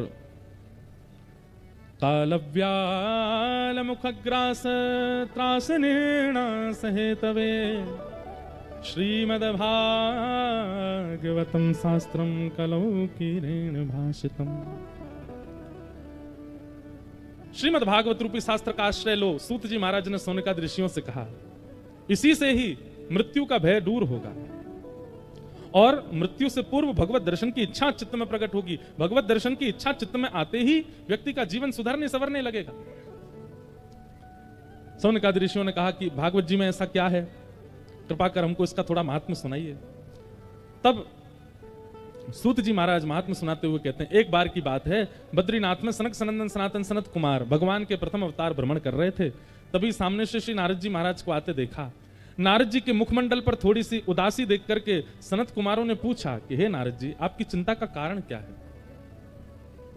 नारद जी महाराज बोले कि भगवान, पृथ्वी की बड़ी प्रशंसा सुनी थी हमने कि पृथ्वी बहुत सुंदर है, पृथ्वी के लोग ऐसे हैं, पृथ्वी पर इतने धाम हैं, तीर्थ हैं, पृथ्वी पर ऐसी पवित्र नदियां हैं। परंतु जब मैं पृथ्वी का दर्शन करने गया तो मुझे जैसा सुना था वैसा कुछ भी नहीं दिखा। अहम तुम पृथ्वीं यातो ज्ञात्वा सर्वोत्तमामिति पुष्करम च प्रयागम च काशी गोदावरी तथा हरिक्षेत्रे कुरुक्षेत्रे श्रीरंगम सेतुवंदनम एवमादिषु तीर्थेषु भ्रममाण इतस्ततः। हरिक्षेत्रम कुरुक्षेत्रम श्रीरंगम सेतुवंदनम, यहां पर लगभग तीर्थों के नाम बोले गए। अभी एक प्रश्न उठता था मेरे मन में, तीर्थों के नाम बोले हैं और तीर्थों के नाम बोल करके कहा गया कि यहां पर ये पाप होता है, ये पाप, अरे शहरों के नाम क्यों नहीं बोले? मानते हैं कि तीर्थ में 2-4 लोग कुछ गलत अपराध करने वाले होते होंगे, शहरों में तो सभी होते हैं। यहां पर बंबई का नाम लेते, कलकत्ता का नाम लेते, दिल्ली का नाम लेते, बड़े बड़े शहरों का नाम लेते तो समझ आता। नारद जी महाराज कह रहे हैं पुष्करम च प्रयागम च काशिम गोदावरीम तथा हरिक्षेत्रे कुरुक्षेत्रम श्रीरंगम सेतुबंधनम, सब तीर्थों की बुराई कर रहे हैं? नहीं, नारद जी महाराज हमको संकेत कर रहे हैं कि अत्यंत साफ स्थानों की स्थिति यह है, तो शहरों की स्थिति तो आप अनुमान लगा लेना क्या होगी। अत्यंत स्वच्छ पवित्र तीर्थों की स्थिति यह है, तो शहरों की स्थिति तो हम वर्णन कर ही नहीं सकते हैं। नारद जी ऐसा कहना चाह रहे हैं। प्रिंसिपल ने क्लास टीचर से पूछा कि आपकी क्लास का रिजल्ट कैसा रहा, तो टीचर ने कहा सबसे नंबर अव्वल आने वाला बालक फेल हो गया है, तो बाकियों की स्थिति समझ जाओ आप। सबसे ज्यादा नंबर लाने बालक ही फेल हो गया। जैसे और दूसरा इसका उदाहरण सुनो, जब पिताजी अपने पुत्र से पूछते हैं, हाँ भाई रिजल्ट आया तुम्हारा, क्या आया रिजल्ट में? बोले पिताजी मेरी बात में पूछना, हमारे गांव का वो लड़का है ना सबसे ऊपर, सबसे हमेशा फर्स्ट आता, वही फेल हो गया, अब मेरा रिजल्ट तो आप समझ ही जाओ। जब वही फेल हो गया तो मैं कहां आया हूंगा। तो नारद जी महाराज तीर्थों का नाम इसलिए बोल रहे हैं कि भाई जब तीर्थों की स्थिति ये हो गई है, तो शहरों की तो आप अनुमान लगा लेना क्या स्थिति हो गई है। सत्यम नास्ति तपः शौचम दया दानम न विद्यते, उदर भरिणो जीवा बराका कूट भाषण, मंदा सुमंद मतयो मंद भाग्यायुपद्रुता, आहा पाखंड निरता संतो विरक्ता सपरिग्रह। बोले महाराज सत्यम नास्ति, सबसे पहला सत्य नहीं बोलते। मैं एक बात कहा करता हूं अपनी कथा में कि आप लोग 30 दिन का एक हमारी कहने से एक क्रम करो। आज तारीख है 1, बहुत बढ़िया तारीख है, आज से ही शुरू कर दो। अब तो क्या आधा दिन तो निकल ही गया, रात तो होने वाली है, लेकिन कल से शुरू कर देना अगली 1 तारीख तक। रोज गिनती करो कि आप झूठ कितना बोलते हो, गिनती करो। मजाक में भी बच्चे से झूठ बोला गया ना, ये देख हुआ आ गया, ये भी झूठ ही है, उसको भी गिनती करो। अगली एक अब आती है ना, हाथ में ऐसे लगा लेते हैं कई लोग, उस पर बटन दबाते रहो, गिनती होती है, नाम जप की गिनती करते हैं लोग। 1 महीना केवल अपने झूठ की गिनती करो, हमने झूठ कितना बोला। अगली 1 तारीख को और ईमानदारी से दबाना है, जब जब झूठ बोलो तब तब दबना चाहिए वो। अगली 1 तारीख को जब आप अपने उसको काउंटर को देखेंगे ना, आपकी आंखें खुली रह जाएंगी, कितना झूठ बोलते हैं। इसमें 2 चीजें होंगी, बहुत ध्यान से सुनिएगा। हम लोग अपने अपराधों की गिनती नहीं करते, इसीलिए अपराध बहुत ज्यादा होते हैं हमसे। अगर व्यक्ति रोटी गिन के खाने लग जाए ना, तो 2-3 में पेट भर जाता है, बिना गिने खाए तो 6-6 खा लेता है।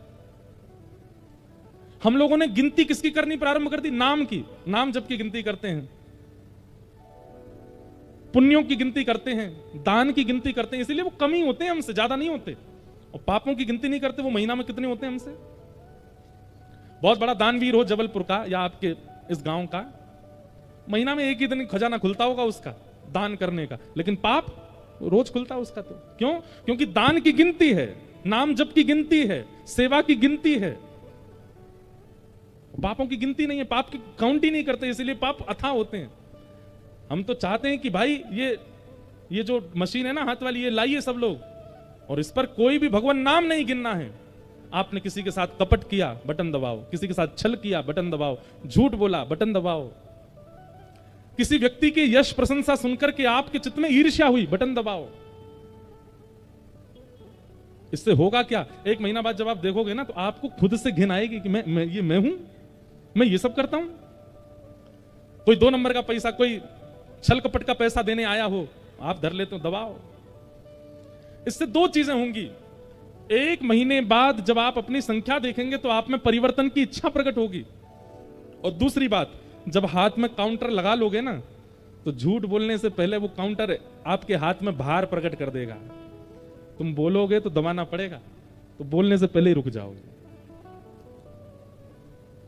किसी के साथ कपट करने जाओगे तो कपट करने से पहले वो भारी हो जाएगा हाथ में। भाई मैंने कसम खाई है दबाना तो है, और कपट भी मैं कर रहा हूं, कपट होगा ही नहीं। किसी पर क्रोध करने, पत्नी ने कुछ अनुचित कृत्य कर दिया, क्रोध आया तो भारी हो जाएगा, बोले देख लेना दबाना पड़ेगा। कहीं ना कहीं आप उससे बचोगे। हम ये नहीं कहते कि आप 100% बच जाओगे, पर हां जो 100% है उसकी तादाद कम से कम 60% तक तो आ जाएगी, उतने बच जाओ।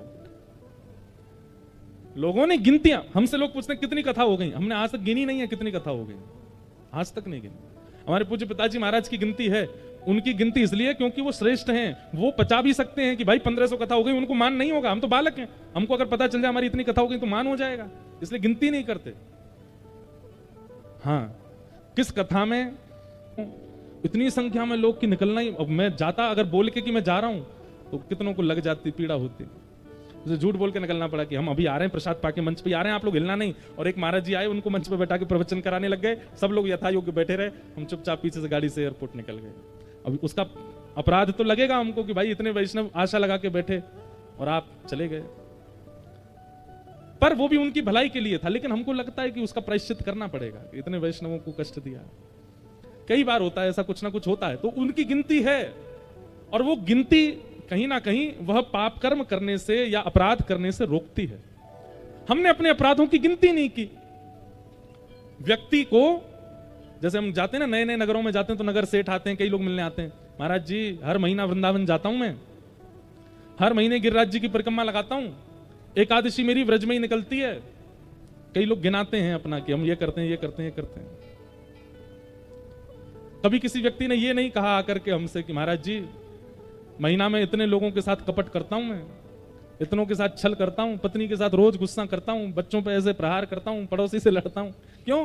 पापों की और दुष्कर्मों की गिनती नहीं करते, इसीलिए वो बढ़ते ही जा रहे हैं।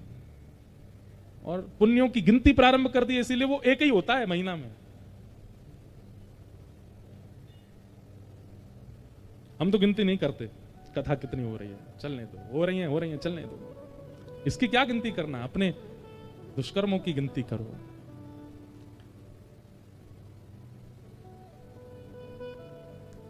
सत्यम नास्ति तपः शौचम दया दानम न विद्यते उदर भरिणो जीवा। नारद जी कहते हैं यहां सत्य नहीं बोलता कोई भी, यहां तपः नास्ति, शौचम नास्ति, कोई तप नहीं करता, कोई पवित्र नहीं रहता। इस पृथ्वी पर सब लोग बिल्कुल विचित्र हैं। व्यक्ति 2-2 बार नहाते हैं पृथ्वी के लोग, इधर देखो ध्यान से सुनना, 2-2 बार स्नान करते हैं, सुबह भी और शाम को भी, लेकिन मन इतना मलिन है। हम लोग केवल बाह्य दिखावा करते हैं, सौम्यता का, शुद्धता का, पवित्रता का, ज्ञान का, वैराग्य का, भक्ति का। लेकिन अगर कोई ऐसी मशीन आ जाए जिससे भीतर की पता चल जाए, घबरा जाए आदमी।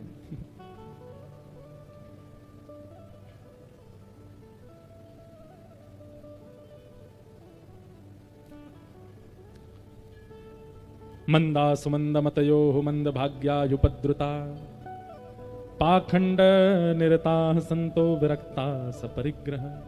अब यहां बहुत सारी ऐसी बातें कही गई हैं, सुनने में कई लोगों को यूं कष्ट सा भी होगा, अरे भाई ये तो बहुत ज्यादा बता रहे हैं, ऐसा भी पाप होता है, ये भी पाप होता है, ऐसा भी होता है। लेकिन ठीक है, पृथ्वी पर सब हो रहा है। नारद जी महाराज बड़े पीड़ित हो गए इन सब बातों से। तब नारद जी वृंदावन पहुंचे, और वृंदावन में उन्होंने क्या देखा कि एक युवती, परम सुंदरी युवती, और उसकी गोद में 2 वृद्ध लेटे हैं। जैसे ही गए तो वो युवती नारद जी को रोकने लगी। भो भो साधो क्षणम तिष्ठत मच्चिंतामपि नाशय दर्शनम तव लोकस्य सर्वथा गहरम परम। पापम गंगा पापम शशीतापम दैन्यम कल्पतरुस्तथा पापम तापम च दैन्यम च हरन्ति संत सज्जन। बंधुओं, वैष्णव दर्शन जरूर किया करो। एक बार को मंदिर दर्शन आप नहीं कर पाओ चलेगा, लेकिन कोई वैष्णव, कोई भजनानंदी, कोई महापुरुष यदि आपके नगर में आता है तो उसको जरूर मिला करो। शास्त्र कहते हैं कि गंगा पाप मिटाती है, शशि तापम, चंद्रमा की जो प्रकाश है ना, आजकल तो हम भी आपकी तरह घरों में ही सोते हैं, पहले लोग छतों पे सोते थे, इसलिए ज्यादा बीमार नहीं पड़ते थे। क्यों? चंद्रमा की जो किरण है ना, उसमें औषधि तत्व होता है। इसलिए कई बार कहते हैं जल, चंद्रमा की छांव में जल रखो, खीर रखो, और दूध रखो, ऐसे रखते हैं, फिर उसको सेवन करते हैं, उससे कई रोग दूर होते हैं। आज भी कहीं ना कहीं हम रोग निवृत्त इसलिए हैं क्योंकि हम सबके घरों में जो जल का स्रोत है वो ऊपर ही होता है, उस पर चंद्रमा की थोड़ी किरण तो पड़ती है। चंद्रमा की किरणों में कई औषधि तत्व होते हैं। गंगा पाप मिटाती है, चंद्रमा ताप मिटाता है, और स्वर्ग का कल्प वृक्ष दैन्यता मिटाता है, दरिद्रता मिटाता है। लेकिन ये तीनों एक साथ मिट जाते हैं जब किसी वैष्णव का आप दर्शन कर लेते हो। ठाकुर जी का नहीं, वैष्णव का। हम तो अपनी कथा में एक बात कहते हैं कि भगवत सेवा से ज्यादा भक्त सेवा वो ज्यादा आवश्यक है। हरि रीझे तो वैकुंठ दिलावे, लेकिन हरिजन रीझे तो हरि सो मिलावे। समझ रहे हैं बात को? लिख लीजिएगा, हरि रीझे वैकुंठ दिलावे, स्वर्ग दिलावे, लेकिन कोई हरिजन रीझे तो हरि सो मिलावे। अगर हरिजन रीझ गया आपसे, कोई हरि भक्त रीझ गया, हरि से ही मिला देगा। तुकाराम जी रीझ गए, छोटे से बालक पे मिला दिया ठाकुर जी से। रैदास जी रीझ गए, मिला दिया मीराबाई को गिरधर गोपाल से। श्री रामानंदाचार्य जी रीझ गए, मिला दिया रैदास जी को राम जी से। भक्त जब तक आपसे प्रसन्न नहीं होगा, आप कितना भी भजन कीजिए, कितना भी साधन कीजिए, कितने भी अनुष्ठान कर लीजिए, कोई भक्त आपसे प्रसन्न नहीं हुआ तो हरि के दर्शन नहीं हो पाएंगे आपको। भैया आप चाहे एक बात हमारी सुनना, कितना भी टैक्स पे करो, कितना भी पैसा जमा करते रहो, इधर देखो सब लोग बहुत ध्यान से सुनो, लेकिन राष्ट्रपति नहीं मिलेगा आपसे। लेकिन राष्ट्रपति भवन में कार्य करने वाला वहां का कार्यकर्ता यदि आपका मित्र हो जाए, आपका संबंधी हो जाए, तो आपको बहुत बहुत नियमों का पालन, बहुत बुकिंग, बहुत प्रोसीजर करने की आवश्यकता नहीं है। वो मित्र आपको किसी दिन सहजता से मिलवा देगा। ठीक वैसे ही आप कितने भी यज्ञ अनुष्ठान धर्म के कार्य करते रहिए, लेकिन जब तक किसी हरिजन को प्रसन्न नहीं रखोगे, हरिजनों के प्रति आपकी भावना नहीं होगी, हरि नहीं मिलेंगे। इसलिए कथा का उद्देश्य भगवत सेवा प्रकट होना नहीं है कि आपके चित्त में ठाकुर जी की सेवा प्रकट हो। कथा का उद्देश्य हरिजनों की सेवा, हरिजनों की सेवा, भक्तों की सेवा। हम माइक पे बोल रहे हैं, हमारी आवाज कम लग रही है आपको? हैं यहां सुनो, हमारी कथा सुनो।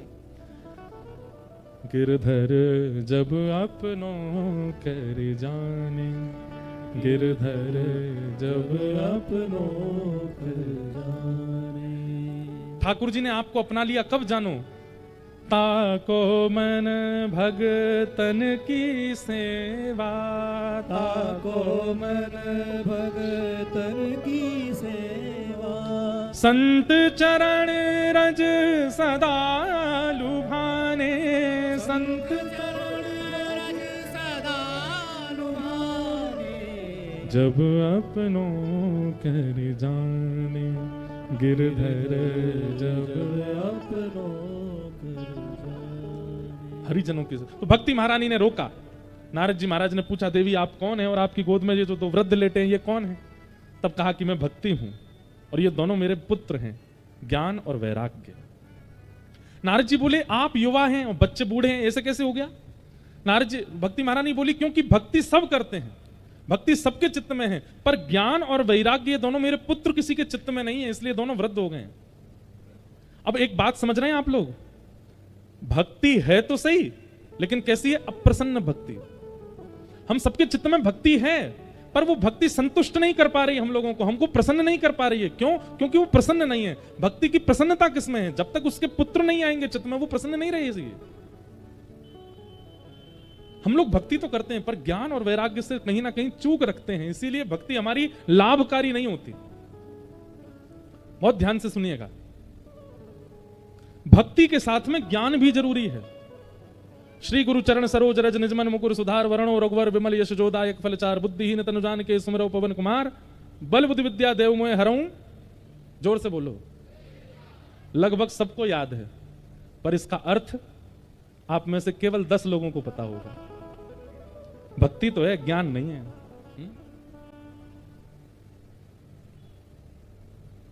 धर्मो रक्षति रक्षितः सबको पता है, पर ज्ञान नहीं है।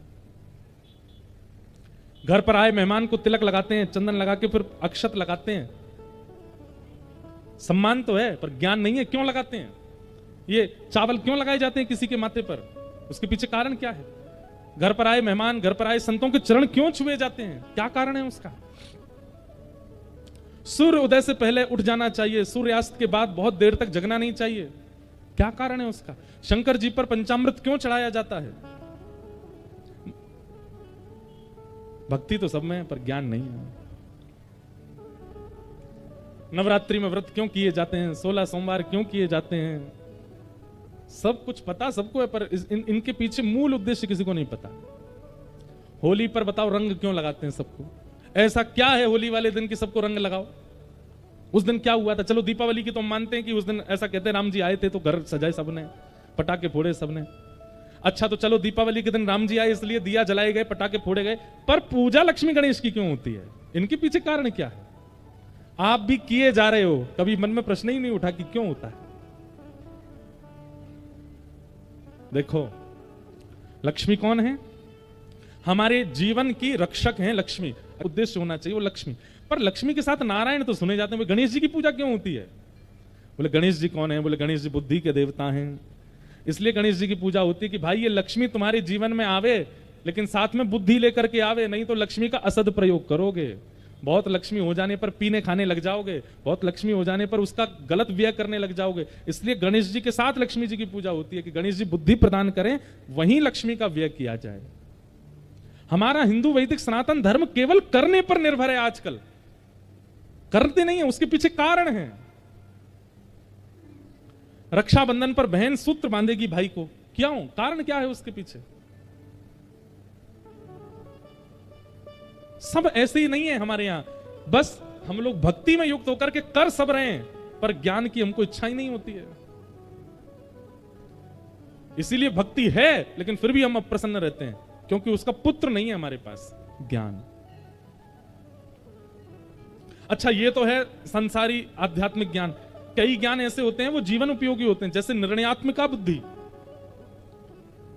अपने जीवन के सद निर्णय लेना। ऐसा हो गया तो अब क्या करें, ऐसा हो गया तो अब क्या करें, ऐसा हो गया तो अब क्या करें। इन सब स्थितियों में जो हम निर्णय लेते हैं इसको भी ज्ञान कहते हैं। वो ज्ञान भी सत्संग से आता है। स्वामी विवेकानंद के प्रवचन को सुनकर के एक महिला बड़ी प्रसन्न हो गई और दौड़ करके गई और स्वामी जी से बोली हमसे ब्याह कर लो। स्वामी विवेकानंद बोले ब्याह क्यों करना है? बोले ताकि आप जैसे पुत्र को जन्म दे सकूं।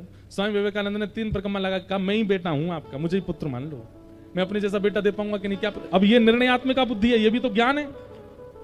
एक बार स्वामी विवेकानंद जी से बहुत सारे लोगों ने पूछा कि कृष्ण इतने सुंदर थे कि सब उनके प्रति आसक्त हो गए। क्या कृष्ण का रूप, स्वरूप, वाणी, विचार, लीला इतनी अद्भुत थी कि उनके लिए लोग कुछ भी कर बैठते थे? ऐसा क्या था कृष्ण में जो उनके पीछे सब बावले रहते थे? तो स्वामी विवेकानंद बोले इसका उत्तर हम अभी नहीं देंगे, कल के प्रवचन में देंगे। और कल का प्रवचन मंच पे नहीं होगा। तो बोले कहां होगा? पास में समुद्र है, दरिया है, समुद्र के तट पर होगा, और खड़े खड़े हम प्रवचन करेंगे, खड़े खड़े आप सुनना। सब लोग पहुंच गए। स्वामी विवेकानंद समुद्र की तरफ कमर करके खड़े हो गए और सब श्रोता सामने समुद्र की तरफ मुख करके खड़े हो गए। और स्वामी जी ने जैसे प्रवचन करना प्रारंभ किया, एक एक शब्द बोलते और एक एक पांव पीछे करते समुद्र की ओर। अब जो जो स्वामी जी पीछे जाएं तो श्रोता भी सब पीछे जाने लगे उनके। करते करते करते करते इतने जलाशय में, समुद्र के अंदर प्रवेश कर गए। तभी स्वामी विवेकानंद जी सब श्रोताओं से बोले तुम सब लोग कहां खड़े थे और अब कहां आ गए, देखना जरा। सब बोले हम तो किनारे पर थे, भीतर आ गए। स्वामी विवेकानंद जी बोले मुझ जैसे सामान्य मानव की बात सुनते सुनते जब किनारे से समुद्र के भीतर आ गए, तो जिनकी बातें मैं सुनाता हूं उन कृष्ण का जब रूप पृथ्वी पर रहा होगा तो लोगों की स्थिति कैसी हुई होगी, इसका अनुमान अपने आप लगा लो। मुझ सामान्य से पर आकर्षित होकर के तुम समुद्र में भीतर घुसे चले आए, तो श्री कृष्ण अधरम मधुरम वदनम मधुरम चलितम मधुरम हसितम मधुरम मधुराधिपते अखिलम मधुरम, जिनका सब मधुर है, वो जब प्रत्यक्ष पृथ्वी पर रहे होंगे तो फिर क्या स्थिति होती होगी, इसका अनुभव आप खुद कर लो। ये ज्ञान है। हम में ये सब ज्ञान नहीं है। हम पर तो कोरी भक्ति है, मतलब सब्जियां नहीं है, केवल रोटी से ही पेट भर रहे हैं। पेट तो भर जाएगा पर तृप्ति नहीं होगी, स्वाद नहीं मिलेगा, आनंद नहीं होगा। इसलिए ज्ञान और वैराग्य आवश्यक हैं।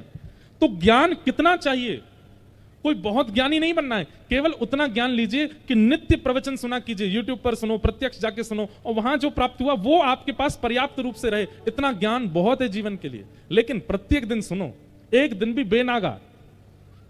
प्रवचन और सत्संग के प्रति नागा नहीं होना चाहिए। और इन प्रत्येक दिनों में जो जो प्राप्त करते जाओ उनको समाविष्ट करते जाओ, इतना ज्ञान चाहिए। अब आई बात वैराग्य की। वैराग्य क्या है? धीमे धीमे धीमे धीमे अपनी व्यवस्थाओं का, जो संसारी व्यवस्थाएं, उनका त्याग करो। जैसे लेट सोते हैं, जल्दी सोना शुरू करो, यह भी एक त्याग है। लेट तक सोते हैं, जल्दी उठना शुरू करो, यह भी एक त्याग है। व्यसन करते हैं, धीरे धीरे उनका त्याग करो, यह भी एक त्याग है। क्रोध करते हैं, धीरे धीरे क्रोध की स्थिति कम करो, बिल्कुल खत्म मत करो, थोड़ा थोड़ा कम कर दो। लोभ करते हैं, उसकी स्थिति कम करो। भोग करते हैं, उसकी स्थिति कम करो। हम आपसे स्पष्ट रूप से कह रहे हैं, अपने जो व्यवहार हैं उनको खत्म मत करो।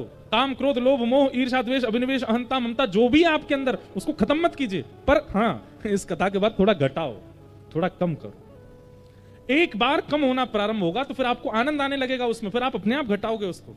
जैसे आपको क्रोध बहुत जल्दी आ जाता है। किस बात पर क्रोध आता है? इन बातों पर आता है। हमारे अनुकूल भोजन नहीं बनाओ तो हमको क्रोध आ जाता है, हमारे अनुकूल सोने की व्यवस्था नहीं हो तो हमको क्रोध आ जाता है, पंखा अच्छे से नहीं चले, एसी नहीं चले तो क्रोध आ जाता है, विपरीत व्यक्ति आकर के बहुत बोलता है तो क्रोध आता है। अब इन स्थितियों में आपको क्रोध आता है। अब इन स्थितियों में जब क्रोध आवे तो नेत्र बंद करके ठाकुर जी का स्मरण करो। भाई, दवाई तभी ली जाती है जब रोग होता है। क्रोध रोग है। जैसे ही क्रोध आने लगे तुरंत नेत्र बंद करो। श्री कृष्ण गोविंद हरे मुरारे, हे नाथ नारायण वासुदेव, हरे कृष्ण कृष्ण कृष्ण हरे हरे, हरे राम हरे राम।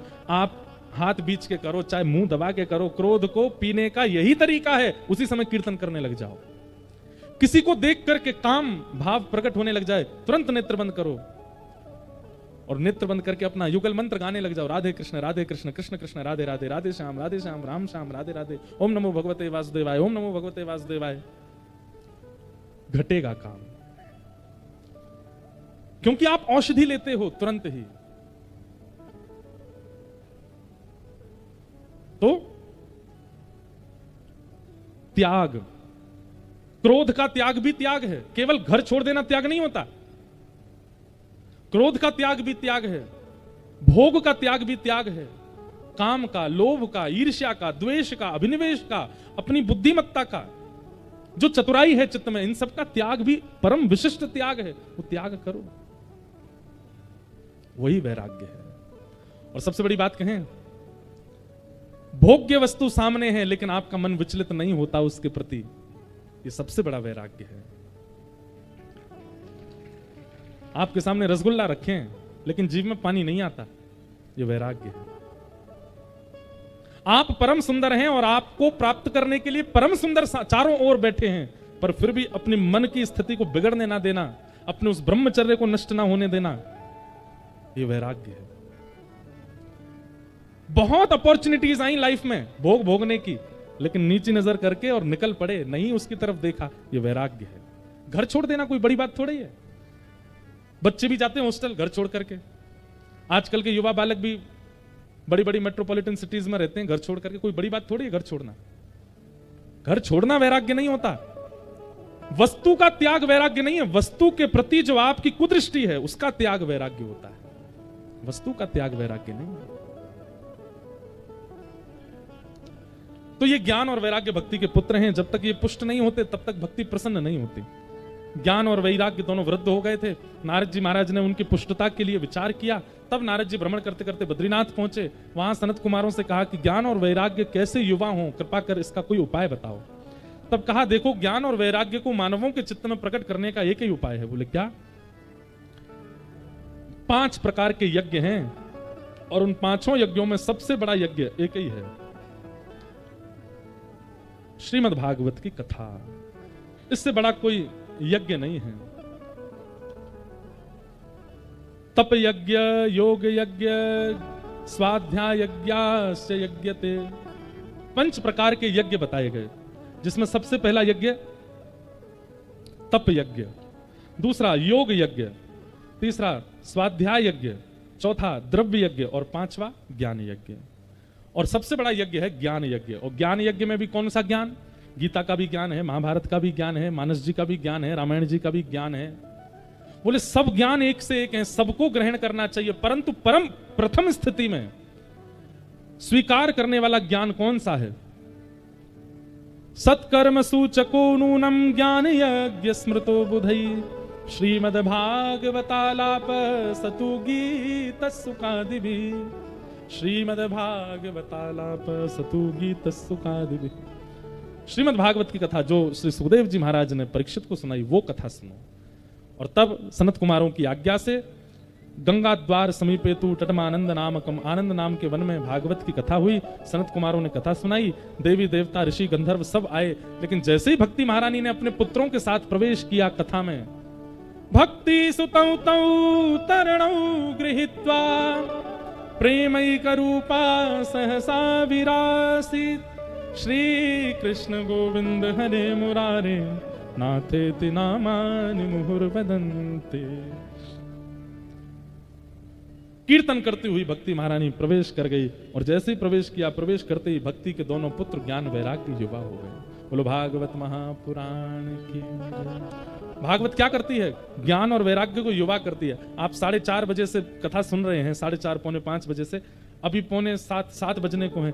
अभी तक कितनों का ज्ञान उत्थापन हो गया होगा, कितनों के चित्त में वैराग्य आ गया होगा? यही तो सोच रहे होंगे, यही है महाराज जी, 7वें दिन इन्हीं के पीछे लग लूंगा, घर परिवार सब छोड़ दूंगा, हो गया काम, अब नहीं रहना, ये संसार पर आया।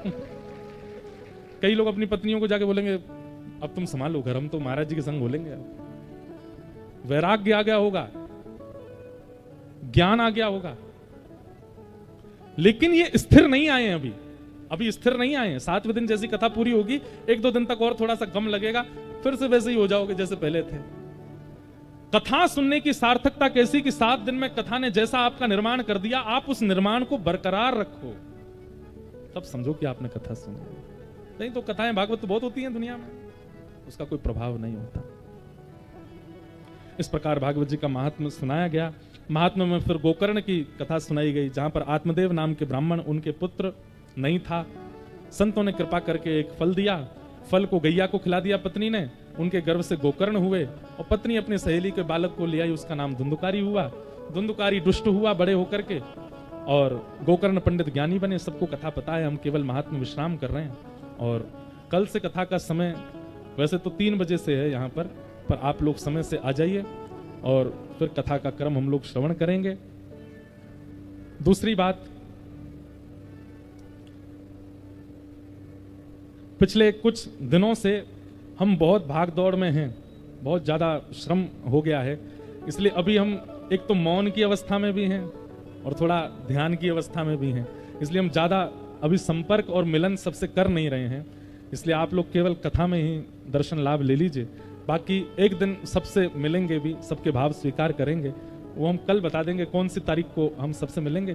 उसके अलावा आप लोग श्रमित मत होना, गर्मी का समय है, सुबह कहीं आप लोग आ जाओ, और हमारा फिर नर्मदा जी पास में है, बिना स्नान के तो मन लगेगा नहीं, तो हो सकता है कि हम रोज ही चले जाएं, रोज ही स्नान के लिए हों।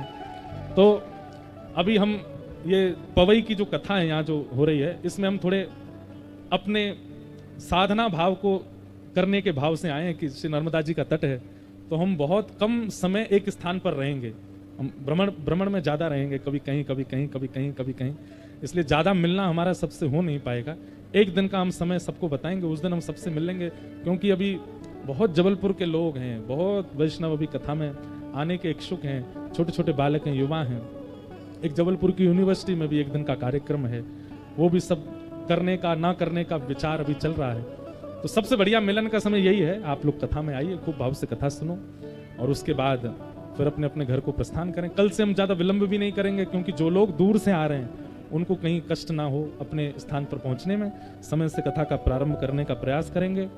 कथा से पहले और कथा के बाद मौन रहता है और अपरस भी रहता है, स्पर्श नहीं करते किसी का। आप लोग दूर से ही प्रणाम कर लिया करो, दूर से ही वंदन कर लिया करो, ये कुछ नियम ऐसे बना लिए हैं संतों की आज्ञा से, हमारे नहीं है। नासिक में हमारी कथा हुई थी, वहां के एक महाराज जी ने हमको ये नियम दिया है कि हम कथा में बिना स्पर्श के आते हैं और मौन रहते हैं। तो इसलिए आप लोग मिलते हैं, छूते हैं, तो फिर हम कह तो कुछ नहीं पाते, लेकिन निवेदन करते हैं कि आप दूर से ही कर लो। गिरधर लाल जी भी पधारे हैं, उनके दर्शन की भी कब योजना बनेगी कल हम सब बता देंगे आपको। उसी दिन हम मिलेंगे, उसी दिन लाल जी मिलेंगे, भाव से कथा का श्रवण होगा। आइए आज के मंगल भाव को विश्राम देते हैं। 2 मिनट हरिनाम संकीर्तन करते हुए सब लोग अपने अपने घर को प्रस्थान करेंगे। गोविंद गोविंद गाइए रे भजो, राधे गोपाल कृष्ण गाइए।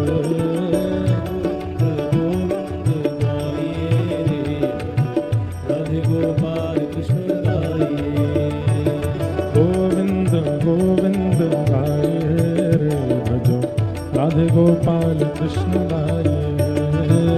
गोविंद गोविंद गाइए रे भजो, राधे गोपाल कृष्ण गाइए। ओ राजा राम राम राम, राजा राम राम राम, राजा राम राम राम, सीता राम राम राम। राजा राम राम राम, राजा राम राम राम, राजा राम राम राम, सीता राम राम। हे राजा राम राम राम, राजा राम राम राम, राजा राम राम, सीता राम राम राम। राजा राम राम राम, राजा राम राम राम, राजा राम राम राम, सीता राम राम। हे राजा राम राम राम, राजा राम राम राम, राजा राम राम राम, सीता राम राम राम। राजा राम राम राम, राजा राम राम राम, राजा राम राम राम, सीता राम राम। हे राजा राम राम राम, राजा राम राम राम, राजा राम राम राम, सीता राम राम। राजा राम राम राम, राजा राम राम राम, राजा राम राम राम, सीता राम राम। हे राजा राम राम राम, राजा राम राम राम, राजा राम राम राम, सीता राम राम राम। राजा राम राम राम, राजा राम राम राम, राजा राम राम राम, सीता राम राम। हे राजा राम राम राम, राजा राम राम राम, राजा राम राम राम, सीता राम राम राम। राजा राम राम राम, राजा राम राम राम, राजा राम राम राम। जय जय श्री सीताराम, जय जय श्री राधे श्याम, नमः पार्वती पतये हर हर महादेव। अनंत बलवंत श्री हनुमान जी महाराज की जय। बाल कृष्ण लाल की जय। गोवर्धन नाथ की जय। गिरिराज धरण की जय जय श्री राधे।